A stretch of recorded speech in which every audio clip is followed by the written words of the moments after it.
So it's the day after our Castle Amber game. That means it's time for another adventure log. Hey, my name's Corey, and we're gonna go through a couple of the things that happened yesterday in our Castle Amber adventure. If you're looking for that video, you can find it in the description or in the little I button up in the corner, but you don't need to watch that to understand what I'm going to talk about during this video. They're having a great time, we're having a blast, our energy problem is solved. Hey, maybe it was Howard. Howard's back and suddenly everybody is high energy again. Or maybe, perhaps, everybody was just in a generally better mood. I hope that's what it was. I hope everybody is shaking off the blues and we can all have good fun again. That's not to say that there weren't problems with the game, and some of them had to do with how NPCs are presented in role-playing games a lot of the times, and the limitations of Roll20. So let me explain. During the game, I had to stop and take a break kind of in the middle of it while I was preparing a whole bunch of NPCs. It wasn't that I didn't do the work beforehand to make these NPCs. The NPCs were done with. They were all loaded into the Roll20 system, but there were multiple of them.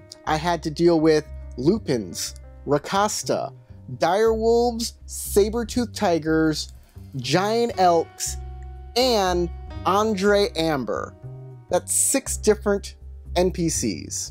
And one of the Rakasta was actually a doppelganger. That's a 7th NPC. Have you seen a D&D stat block? They look like this. This is unacceptable sometimes. This is way too big, especially when you're running a whole bunch of different NPCs.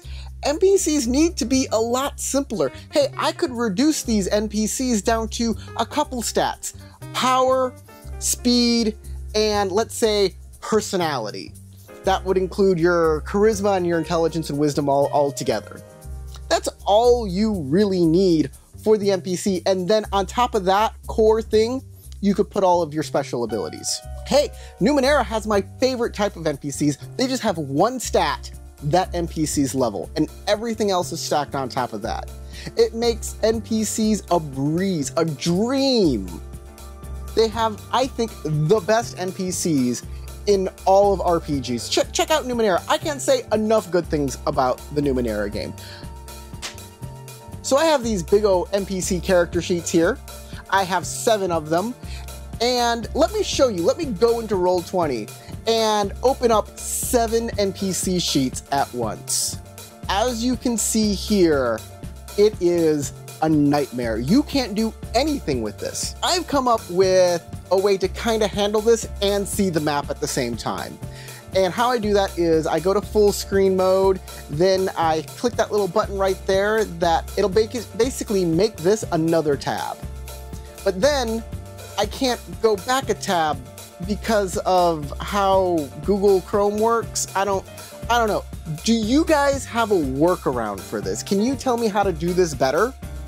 Because right now, this is a freaking train wreck. And this is what I was doing during that pause, during that break, is getting all my NPCs into their own separate tabs so I could quickly tab through them and get to the right one that was needed at the time. It was a headache.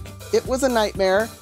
I didn't think it was going to be that much of a hassle. Otherwise, I would have made those tabs way earlier.